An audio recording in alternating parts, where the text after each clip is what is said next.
Irmãos e irmãs, que a paz do nosso Mestre Jesus esteja em nossos corações. Nós estamos hoje aqui para mais um estudo da nossa série de estudos semanais. Hoje com um capítulo do livro Pão Nosso, o capítulo Contribuir. Ele é baseado nesse versículo, o versículo 7 do capítulo 9 da segunda carta de Paulo aos Coríntios. Nós vamos ler aí esse versículo para depois trazer as reflexões que Emmanuel nos traz acerca desse tema.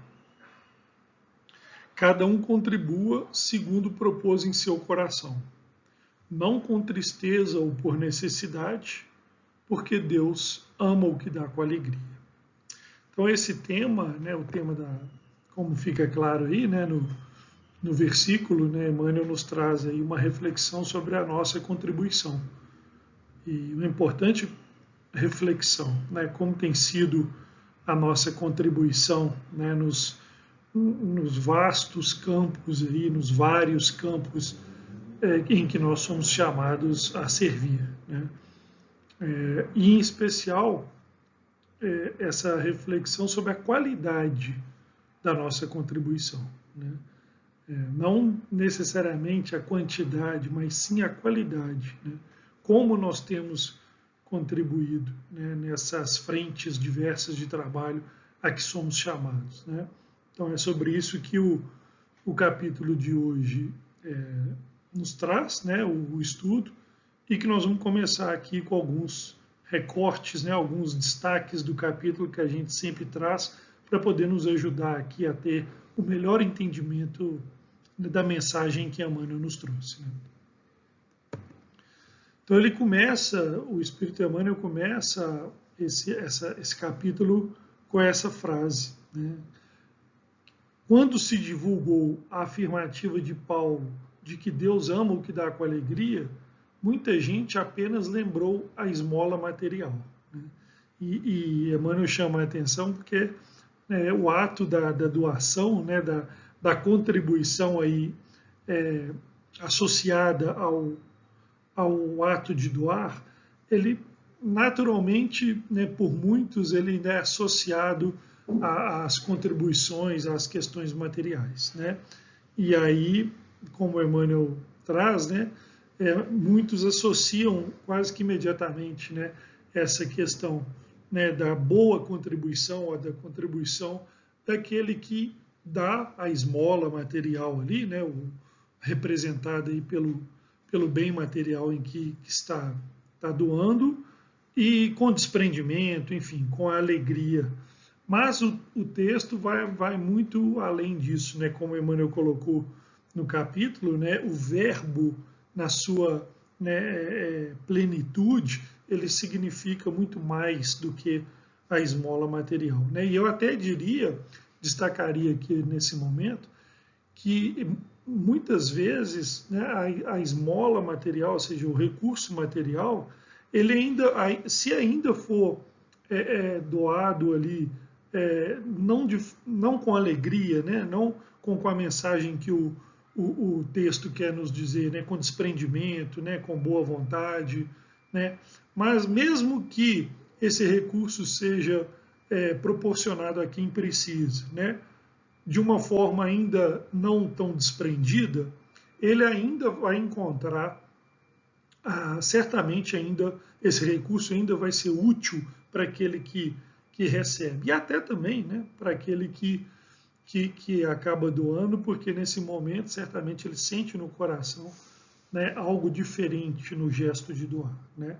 Agora, em outros campos, que é o que nós vamos ver na sequência aqui, em outras frentes aí da contribuição, nem sempre esse aproveitamento ele é tão imediato. Então vamos na sequência aqui para a gente entender as outras frentes de contribuição a que somos chamados aqui na nossa passagem. Emmanuel continua: a cooperação no bem é questão palpitante de todo lugar e todo dia. Qualquer homem é suscetível de fornecê-lo. Não é somente o mendigo que a espera, mas também o berço de onde se renova a experiência. a família em que acrisolamos as conquistas de virtude, o vizinho, nosso irmão em humanidade, e a oficina de trabalho, que nos assinala o aproveitamento individual no esforço de cada dia. Então, olha que interessante, né? Emmanuel, então, agora abre, né, o leque aí das possibilidades de contribuição, né, muito além da questão material, né, nos trazendo exemplos, né, aí bem próximos, né, dessas outras oportunidades a que somos chamados na contribuição da obra, né? Cita, né, o berço onde se renova a experiência, ou seja, a oportunidade em que, né, somos chamados até para contribuir, né, para aquele que chega do plano espiritual para uma nova experiência encarnatória, né? A família, né, o cadinho familiar, né, onde certamente aqueles que dependem de nós ou que estão próximos a nós esperam a nossa contribuição, a nossa doação nos gestos não só educativos, né, mas nos gestos diários ali como exemplos do bom proceder, né? O vizinho, né? Quantas vezes citamos as dificuldades que temos no ambiente, né? Por exemplo, de um condomínio, de um prédio, né? A dificuldade que eu tenho com aquele meu vizinho de porta, né? Também somos chamados nesse momento na contribuição para com esses, né? E o Emmanuel fecha lembrando da oficina de trabalho, né? No nosso caso, da nossa casa espírita, né? Em que também, né, somos chamados à contribuição, né, no esforço diário, né, na doação diária que vai nos assinalar o nosso aproveitamento, né, individual. Então, para todas essas frentes, para todas essas oportunidades, né, tudo que nós vamos estudar aqui, as reflexões que são trazidas por Emmanuel nesse capítulo se aplicam, né, plenamente. Né, e aí, como eu falei nesse parágrafo, fica muito claro que essa contribuição, né, ela vai muito, mas muito além do recurso material que naturalmente se associa aos gestos de caridade, ao gesto de doação, enfim, ao gesto de cooperação na obra, né? E aí Emmanuel chama a atenção sobre um ponto muito importante, né? Nesse doar com alegria, né? Em que né, nós estamos trazendo o tema central do capítulo, muitas vezes nós vamos ter que operar a vigilância em nós, né, como o parágrafo em destaque aí chama a atenção. Vamos ler ali, depois nós vamos dar o destaque para aquilo que nós queremos enfatizar. Tenhamos cuidado contra as tristezas e sombras esterilizadoras. Má vontade, queixas, insatisfação, leviandades não integram o quadro dos trabalhos que o Senhor espera de nossas atividades no mundo. Mobilizemos nossos recursos com otimismo e não nos esqueçamos de que o Pai ama o Filho que contribui com alegria. Então, olha que importante esse destaque, né, que Emmanuel faz no capítulo, né, para que nós possamos vigiar, cuidar do nosso sentimento, né, cuidar da nossa intimidade, né, porque frente às dificuldades, às atribulações da vida, né, muitas vezes nós somos chamados a essa tristeza que tenta tomar espaço em nós, né? Essas sombras, né, que olha só, sombras que nos esterilizam, ou seja, elas nos tornam improdutivos, né? Então é preciso atenção, vigilância e, logicamente, a prece, a oração, né, que nos reveste de força para esses enfrentamentos no momento que as tristezas e as sombras, né, causadas por essas dificuldades no dia a dia, pelos obstáculos, né, pelas insatisfações, né, e aí muitas vezes, né, derivando para queixa, para má vontade, né. Então, esse é um processo que nós precisamos ter uma postura ativa, né, de vigilância, mais uma vez, né, de cuidado com o nosso sentimento, cuidado com o nosso íntimo, né? Pois daí, né, da nossa intimidade, do equilíbrio, do desequilíbrio interno na nossa intimidade, do nosso sentimento, né? Quando nós deixamos instalar a tristeza, muitas vezes de uma forma, né, perene, né? Daí que nós vamos perder muitas vezes a oportunidade do servir com alegria, né? Perder quando não incorrermos em enfermidades, né? Nós sabemos que as enfermidades, né, elas se instalam a partir dessa abertura, né, as enfermidades mentais, né, e até mesmo as do corpo físico, essa abertura que nós damos, né, essa acolhida, muitas vezes, que nós damos para esses pequenos, essas pequenas obstáculos, desafios que nos tiram, né, do centro, que nos desestabilizam, né? Então, Emmanuel chama atenção com muita propriedade nesse parágrafo. Tenhamos cuidado, ou seja, estejam atentos, né, para essas tristezas e essas sombras que tentam se instalar na nossa intimidade. Sejamos fortes, né, e resistentes, né? Aí entra um termo que eu usei outro dia no estudo aqui também, né? Tenhamos a resistência moral, né? A coragem suficiente para enfrentar, né?